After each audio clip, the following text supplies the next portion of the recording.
নবীজি বলেছেন তিন কারণে মানুষের হায়াত কমে যায়। তিনটা আমল করলে, তিনটা বদ আমলে মানুষের হায়াত কমে যায়। দুনিয়ার জমিনে হায়াত কমে যায়, কমতে থাকে, হায়াতও কমে যায়, রিজিকও কমে যায়। বলতে পারেন হুজুর আমরা জানি হায়াত সীমাবদ্ধ, তাহলে হায়াত কেমনে কমে?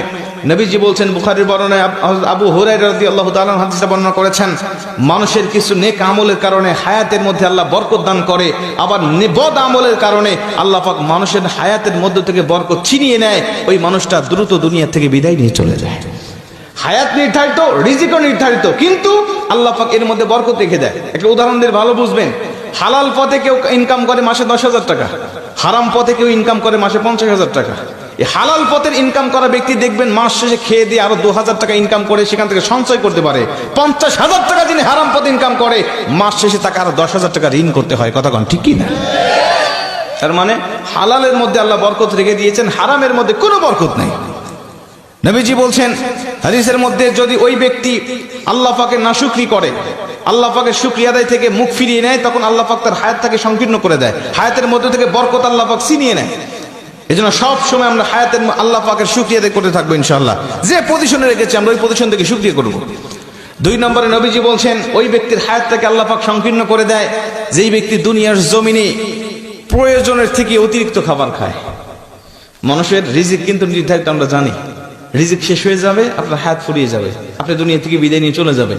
একটা দানা যখন আপনার জন্য পৃথিবীর এই প্রান্ত থেকে ও প্রান্ত ফেরেশতারা খুঁজে পাবেন না, আপনার রিজিকের ব্যবস্থা হবে না, সেদিন মালাকুল মউত আপনার কাছে উপস্থিত হয়ে যাবে। খাবার খাবেন, হিসাব করে খাবেন। 3 নম্বরে নবীজি সাল্লাল্লাহু আলাইহি ওয়াসাল্লাম বলছেন, ওই ব্যক্তির হায়াত আল্লাহ পাক ফুরিয়ে নেয়, কমিয়ে নেয়।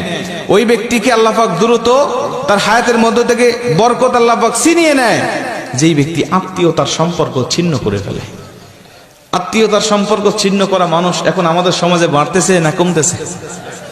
আমার হক আমার বোন পাবে, আমার বোন আমার বাবার থেকে হকটা নিয়ে চলে গেছে। আমি বুঝেছি আমার বোন কেন আমার হক নিয়ে চলে গেল, আমার ফুফু কেন হক নিয়ে চলে গেল। আমি তখন থেকে আমার বোনের সাথে, ফুফুর সাথে আমি সম্পর্ক ছিন্ন করে ফেলেছি। ঠিক না বে ঠিক? অথচ আমি আমার বাবার সম্পদ হক ভক্ষণ করতেছি, আমার কোনো দোষ নাই। আমার বোন আমার বাবার সম্পদ ভক্ষণ করলে আমার বোনের দোষ হয়ে যায়।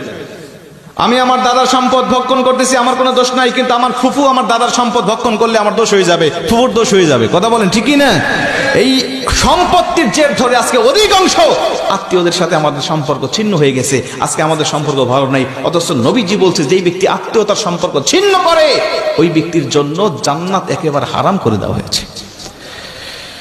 আজকে দেখেন, আপনার আত্মীয়র মধ্যে কার সাথে সম্পর্ক আপনার ঠিক নাই, মাহফিল থেকে গিয়ে আপনি তার সাথে সম্পর্ক জোড়া লাগানোর চেষ্টা করবেন। বোনের সাথে কথা বলেন না, বোনের সাথে কথা বলেন। ফুফুর সাথে কথা নাই, ফুফুর সাথে কথা বলেন। চাচা ভাতিজার সাথে সম্পর্ক নাই, চাচা ভাতিজার সাথে সম্পর্ক জোড়া লাগিয়ে ফেলেন।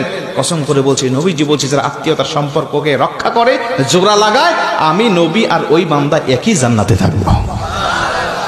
আল্লাহ পাক আমাদের আত্মীয়তার সম্পর্ক রক্ষা করার তৌফিক দান করুক। জোরে বলেন আমিন।